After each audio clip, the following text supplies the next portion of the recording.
Bapa, kami mengucap syukur malam hari ini. Kami ingin menyelesaikan doa malam kami.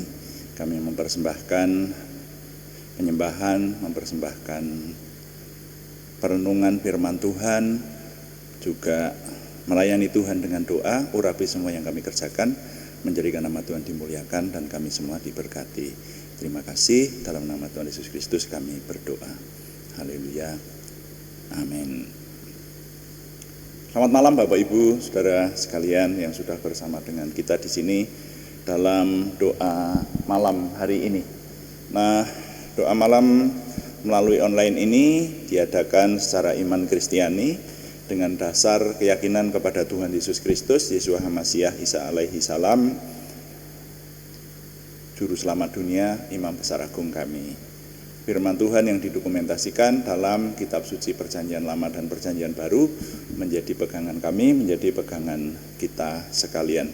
Nah, saudara, saya masih ingin mengajak kita sekalian untuk memahami tentang salib, dan ini di latar belakangi hari-hari ini agak menjadi perhatian umum lagi gitu ya.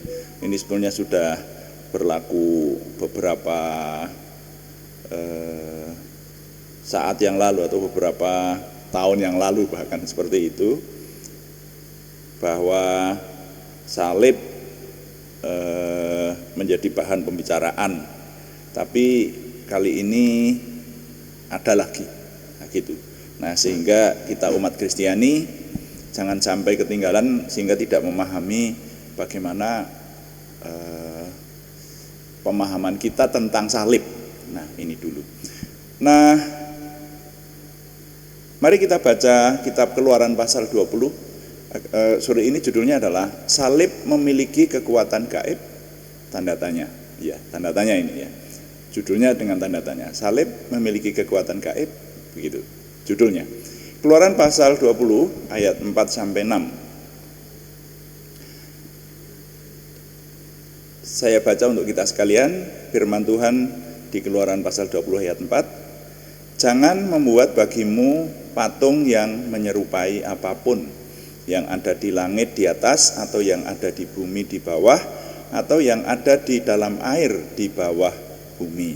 Jangan sujud menyembah kepadanya atau beribadah kepadanya, sebab Aku, Tuhan Allahmu, adalah Allah yang cemburu, yang membalaskan kesalahan bapa kepada anak-anaknya, kepada keturunan yang ketiga dan keempat dari orang-orang yang membenci Aku. Tetapi Aku menunjukkan kasih setia kepada beribu-ribu orang, yaitu mereka yang mengasihi Aku dan yang berpegang pada perintah-perintahku. Sampai di situ pembacaan saya. Saudara sekalian, ini perintah mengenai larangan menyembah khususnya kepada barang-barang yang tampak atau menyembah berhala, itu tidak boleh ya. Jadi di situ disebutkan yang berupa patung atau benda apapun yang di atas di langit, di bawah di bumi, dan bahkan di bawah bumi ya. Jadi ini perintah yang cukup jelas dan nanti kita akan merenungkan, tapi mari kita ingat kembali dulu bahwa kita sudah mencermati tentang salib ini dan sudah kita cermati dalam beberapa renungan dalam doa malam ya. Nah, kali ini judulnya salib memiliki kekuatan gaib, sebuah tanda tanya. Tapi doa malam tanggal 26 November 2022 judulnya pengertian istilah salib. Nah, waktu itu sudah kita pahami apa itu salib. Salib adalah benda pembunuh yang dipakai untuk membunuh secara perlahan-lahan dan keji atau sadis ya. Jadi salib itu alat membunuh sebetulnya, tapi pembunuhan yang sangat sadis. Lalu doa malam tanggal 28 November judulnya pemahaman penyaliban Kristus. Nah, di sana penyaliban Kristus memiliki arti sebagai penebusan umat manusia. Ini dinyatakan sejak zaman Adam ya. Adam jatuh dosa, kemudian makin lama para nabi sesudahnya semakin memperjelas bahwa akan lahir Mesias yang akan menyelamatkan umatnya. Nah, bahkan pernyataan-pernyataan yang memperjelas ini menjelang penyaliban Tuhan Yesus Kristus. Itu umat Kristiani mempercayai bahwa penyaliban Yesus di kayu salib itu memang sudah direncanakan sejak awal seperti itu dan tidak terbantah. Sesuai dengan iman Kristiani, tidak terbantah bahwa Yesus mati di kayu salib itu adalah untuk menebus umat manusia. Jadi ini kaitannya salib dengan iman Kristiani. Nah, kemudian doa malam tanggal 29 November judulnya makna bentuk salib bagi umat Kristiani. Harap diperhatikan bentuk salib ya. Jadi bagian ini mencermati tentang bentuk salib. Di sini kita dapati bahwa bentuk salib itu adalah sebagai lambang kekristenan. Ingat, yang namanya bentuk itu belum tentu benda. Kadang-kadang hanya gerakan tangan yang membentuk salib, tapi itu lambang Kristiani seperti itu. Nah, kemudian doa malam tanggal 30 November 2022 judulnya kekuatan salib bagi umat Kristiani. Nah, di sini saya ajak saudara kemarin memahami ada 3 hal penting yang menyangkut salib. Yang pertama adalah bentuk salib, yang kedua adalah pemberitaan tentang salib, dan yang ketiga benda berupa salib. Jangan bingung, harap bisa membedakan. Satu, bentuk salib. Ya, tadi sudah saya singgung di depan. Yang namanya bentuk salib itu belum tentu berwujud benda, tapi dengan isyarat aja orang bisa membentuk salib, dan itu adalah lambang kekristenan. Jadi bentuk salib itu sendiri lambang kekristenan. Makanya kemarin sudah kita cermati, bahkan palang merah yang kaitannya kecil atau bahkan mungkin tidak ada kaitannya dengan kekristenan, itu orang-orang yang tidak suka kepada iman Kristen sudah teriak-teriak supaya palang merah itu diganti lambangnya seperti itu. Nah, jadi ini menandakan bahwa bentuk itu lambang kekristenan itu bentuk palang atau kayu salib itu. Lalu yang kedua, pemberitaan tentang salib. Yang ini kemarin sudah kita renungkan bahwa kitab suci sendiri yang berkata ada istilah pemberitaan tentang salib. Ini beda lagi ini. Ini bukan bentuk salib, berbeda. Pemberitaan tentang salib. Nah, itu di sana dikatakan oleh firman Tuhan bahwa itu kekuatan Tuhan. Nah, jadi pemberitaan tentang salib itu identik dengan pemberitaan kabar keselamatan atau pemberitaan tentang penebusan Yesus atau berita Injil. Nah, ini. Nah, sehingga disebut kekuatan Allah atau kekuatan Tuhan. Jadi pemberitaan tentang salib itu ya boleh kalau disebut mungkin falsafah gitu, atau sebuah konsep. Nah, mungkin yang tepat seperti itu. Ini sebuah konsep atau sebuah dalil, atau kalau berhubungan dengan hal-hal rohani itu seringkali diistilahkan ini sebuah hukum gitu ya. Jadi pemberitaan tentang salib itu berita memang itu pemahaman, dan itu memiliki kekuatan yang luar biasa ternyata.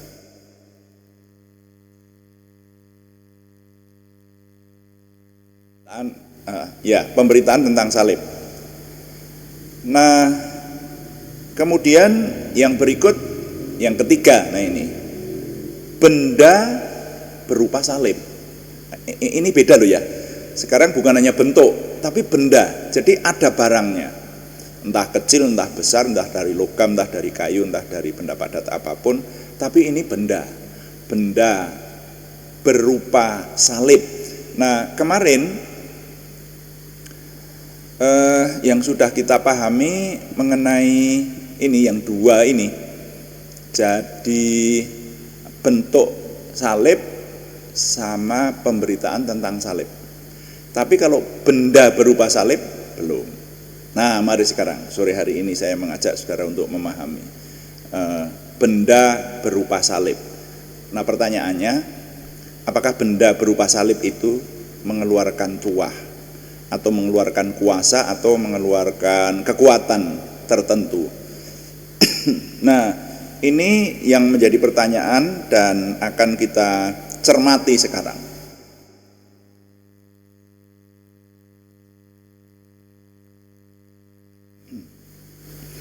Bentuk salib, pemberitaan tentang salib, dan benda berupa salib itu memiliki karakteristik yang berbeda, memiliki penjelasan yang berbeda juga, dan memiliki kekuatan yang berbeda juga tentu saja. Nah, sekarang kita merenungkan mengenai benda berupa salib ini. Secara nyata kita sering melihat, saudara-saudara yang suka melihat film, sekarang ini yang namanya film itu sudah tidak sulit untuk melihat ya. Saya rasa hampir semua kita, saya berharap sudah pernah melihat film-film horor yang dibuat oleh negara-negara barat khususnya. Jadi kalau bicara mengenai film horor atau yang ada kaitannya dengan hantu atau dengan setan itu, film-film itu kemudian menggambarkan si setan atau hantu itu dikalahkan oleh aktor utamanya atau oleh lakonnya itu, dan kalahnya hanya dengan benda salib. Yang pernah beberapa kali saya lihat, ini film loh ya, itu salib yang dibuat dari logam, sehingga ketika logam itu semacam perak begitulah, krom, yang bisa memantulkan cahaya. Nah, cahaya salib ini dipantulkan kepada si hantu itu, hantunya kemudian lenyap. Nah, ini kan di film-film itu digambarkan bahwa benda yang berupa salib itu ya, ini benda itu ternyata mengeluarkan kekuatan, mengeluarkan kuasa atau mengeluarkan tuah. Jadi benda bertuah gitu, bahkan setan saja kalah oleh benda itu. Nah, ini di film. Pertanyaannya, memang benar seperti itu. Jadi kekuatan salib itu bisa datang dari benda yang berwujud salib, seperti itu. Dan diilhami dengan film-film tersebut, maka itu bisa mempengaruhi pikiran banyak orang, termasuk orang-orang beriman yang ada di sini. Nanti kalau ada orang kerasukan setan, terus diambilkan salib dan ditakut-takuti dengan salib itu, setannya pergi atau enggak? Lalu ada juga yang punya keyakinan bahwa kalung salib, jadi Anda tahu kalung biasanya dengan tasbih, apalagi kalau dengan tasbih ya, itu hubungannya dengan hal rohani apapun itu, kalau namanya tasbih itu untuk menghitung doa itu biasanya.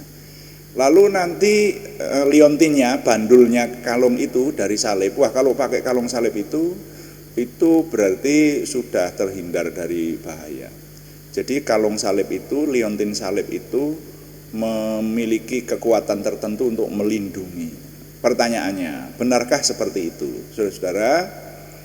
Nah, kalau sudah seperti itu, maka salib kecil itu menjadi jimat, itu menjadi pusaka. Nah, contoh-contoh di atas adalah anggapan bahwa benda berupa salib itu dipercaya memiliki kekuatan kuasa tuah atau memberi keuntungan tertentu kepada manusia yang memanfaatkannya, orang beriman yang memanfaatkannya. Terlepas dari kita mengikuti sinode yang mana, karena besok saya akan mencoba mengajak saudara merenungkan, mungkin ada juga perbedaan antara sinode yang satu dengan sinode yang lain di kalangan gereja khususnya, yang ada perbedaan dalam anggapan mengenai salib itu sendiri. Nah, tapi terlepas dari itu, saya ingin mengajak Bapak Ibu Saudara mengingat firman Tuhan yang ada di Keluaran pasal 20 tadi. Di Keluaran pasal 20 tadi dikatakan kita dilarang untuk menyembah benda-benda atau berupa patung apapun juga ya. Jangan membuat bagimu patung yang menyerupai apapun yang ada di langit di atas, atau yang ada di bumi di bawah, atau yang ada di dalam air di bawah bumi itu. Jadi berwujud apapun, jangan sujud menyembah kepadanya atau beribadah kepadanya dan seterusnya. Jangan. Nah, ini larangan. Nah, sekarang yang dilarang itu adalah menyembah. Tapi bagaimana kalau tadi anggapan bahwa ada sebuah benda itu namanya salib. Dan itu dipercaya memiliki kekuatan. Jadi kita nanti bisa terjebak kemudian percaya kepada benda itu, bahwa benda itu juga memiliki kuasa seperti Tuhan memberikan kuasa. Nah, sampai di sini mari kita merenungkan, mungkin ada orang yang berkata begini, ya saya percaya kuasa itu dari Tuhan, tapi melalui salib itu. Setelah saya teliti nggak ada ayatnya, saudara. Yang memunculkan kuasa Tuhan itu nama Tuhan Yesus Kristus yang disebut. Kalau nama Tuhan Yesus Kristus yang disebut untuk meminta sesuatu kepada Tuhan, ya, atau mengikrarkan sesuatu, bahkan iblis saja takut kepada nama Yesus itu. Tapi kalau dengan benda-benda, sepertinya yang pernah saya tahu itu hanya minyak urapan. Nah, minyak urapan itu bisa dipertanggungjawabkan, ada ayatnya. Lalu kalau pengen mencontoh atau meneladani, sapu tangan siapa? Petrus atau Paulus, yaitu sapu tangan milik Rasul, itu bisa menyembuhkan. Nah, itu, tapi itu pun kalau menurut saya masih perlu kajian lebih mendalam. Jadi kasus khusus gitu. Tapi kalau nama Tuhan Yesus punya kuasa, ya. Hanya kalau salib enggak ada ayatnya. Seperti itu. Jadi kalau ada seorang beriman percaya bahwa salib itu memiliki kuasa, memiliki tuah atau kekuatan, maka itu tidak benar. Nah, apalagi kalau kita mengingat kepada hukum yang utama itu,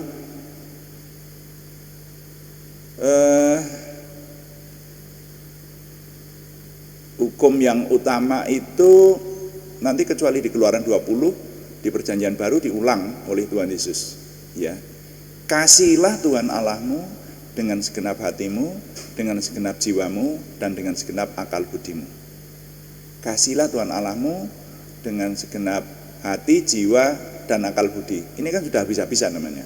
Kasihilah mutlak, seperti itu. Dan memang kita yang memperhatikan firman Tuhan, kalau mengikut Tuhan itu harus dengan kesungguh-sungguhan. Serius saya berkata, mengikut Tuhan tidak bisa kalau sembarangan atau semau gue, tapi harus dengan kesungguh-sungguhan. Yang semau gue bisa lenyap. Nah, itu keteladanan atau contoh-contoh di sejarah suci yang kita pahami di Perjanjian Lama. Jadi mengasihi Tuhan itu harus dengan sungguh-sungguh. Nah, jadi kalau kita menghubungkan dengan hal ini, saudara, ada larangan tidak boleh menyembah patung, tidak boleh menyembah perwujudan apapun juga, benda dalam bentuk apapun juga, lalu dikaitkan dengan mengasihi Tuhan itu harus dengan sungguh-sungguh, maha sungguh-sungguh. Saya sebut seperti itu. Nah, itu saudara ya, dengan kesungguhan yang prima. Nah, sehingga tidak salah kiranya kalau banyak orang yang mengambil kesimpulan kalau hati kita atau hati umat beriman siapapun itu berpaut kepada benda melebihi berpaut kepada Tuhan, maka benda itu sudah menjadi berhala. Walaupun tidak disembah secara nyata, tidak diberi penyembahan dan sujud kepadanya, tapi kalau benda itu dipercaya atau keterpautan hati kita kepada benda itu sudah melebihi Tuhan, benda itu sudah jadi berhala, saudaranya. Nah, besok kita akan bicarakan ini, apa yang disebut berhala itu. Nah, makanya hati-hati nanti umat beriman harus memahami. Setidaknya saya ingin ikut andil membagikan pemahaman ini. Nah, jadi kalau orang percaya itu kemudian orang beriman itu percaya bahwa salib itu memiliki kuasa, memiliki tuah atau kekuatan, nah ya berarti salib itu sudah menjadi berhala. Ingat, salib itu bukan Tuhan loh, saudara. Yang harus disembah itu Tuhan, dan yang harus dipercaya itu Tuhan, bukan salib. Nah, ini kita berbicara sekarang benda berupa salib atau yang berbentuk salib. Itu bagaimana umat Kristiani kita harus memahami. Nah, ini kayaknya tidak berhenti sampai di sini. Karena seperti saya singgung di atas tadi bahwa ada sedikit perbedaan antara sinode yang satu dengan sinode yang lain dalam melakukan anggapan terhadap salib. Nah, ini kita akan coba dengan objektif ya, dan kembali merenungkan dengan firman Tuhan apa yang harus kita kerjakan supaya kita tidak salah. Dan yang sedang hari-hari ini banyak dibicarakan khususnya di media sosial, yaitu bahwa salib mengeluarkan jin begitu. Jadi di dalam salib itu ada jinnya. Apakah benar? Nah, besok kita akan meneliti yang disebut jin itu apa. Jin sama setan itu apakah sama? Jin sama roh jahat itu apakah sama? Jin sama malaikat apakah sama? Lalu juga apakah di dalam bentuk salib itu sendiri, maksudnya bukan bentuk salib tetapi begini, benda yang berwujud salib itu apakah bisa ada jinnya? Nah, besok, karena waktunya nggak cukup kalau dijelaskan sekarang. Saya akan mencoba supaya kita memahami sehingga kita memiliki jiwa besar dalam menghadapi segala sesuatu, minta hikmat dari Tuhan seperti itu. Jadi saudara, ada nilai yang harus kita serap dari setiap renungan kita. Nah, kita sekarang memahami, kesimpulannya adalah bahwa benda yang berwujud salib itu tidak ada kuasanya, tidak ada tuahnya, tidak ada pengaruhnya, kecuali sebagai lambang. Jadi salib itu adalah lambang kekristenan, ya. Nah, inilah yang harus kita pegang dalam menghadapi benda berwujud salib kali ini. Jadi nilai yang saya susun dalam sebuah kalimat untuk saya bisa ketengahkan kali ini, salib bagi umat Kristiani adalah lambang kekristenan. Sehingga memperlakukan salib harus sesuai fungsinya sebagai lambang saja. Ya. Saya ulangi, salib bagi umat Kristiani adalah lambang kekristenan. Sehingga memperlakukan salib harus sesuai fungsinya sebagai lambang saja. Tuhan dipuji, amin. Mari kita melayani Tuhan dengan doa. Kita berdoa. Bapa di surga, terima kasih untuk renungan malam hari ini. Kami mengucap syukur untuk doa malam ini. Kami mohon Tuhan menolong kami. Roh Kudus dominan memimpin kami sehingga kami mengerti kebenaran dari Tuhan. Khususnya dalam beberapa kali doa malam kami merenungkan tentang salib Kristus. Tuhan, sekarang kami juga berdoa syafaat untuk bangsa dan negara kami. Mohon Tuhan yang memberikan kesejahteraan, bahkan juga kota-kota di mana kami tinggal, karena kesejahteraannya adalah kesejahteraan kami. Karena itu kami berharap dari Tuhan sumber pertolongan kami. Tuhan membawa kami untuk Tuhan beri kesejahteraan oleh anugerah Tuhan saja. Terima kasih. Sekarang kami juga berdoa untuk nama-nama yang dalam minggu ini mengharapkan pertolongan dari Tuhan, khususnya kesembuhan, kesempurnaan kesembuhan. Kami mohon Tuhan memberikan kesempurnaan kesembuhan dalam nama Tuhan Yesus Kristus, Yeshua Masiah, kepada saudara kami Aryati Wirawan, saudara kami Arni Setiawati, saudara kami Budi Suswanti, saudara kami Yohanes Sutarman, semuanya di Purwodadi, untuk saudara kami Anak Alek Yohan Wibowo di Salatiga, saudara kami Siti Rondia, saudara kami Cahyani Bagiowati di Semarang. Kami menyerahkan bahkan juga untuk nama-nama yang belum kami sebutkan lagi, tetapi yang membutuhkan kesembuhan dari Tuhan, Tuhan yang memberi. Terima kasih.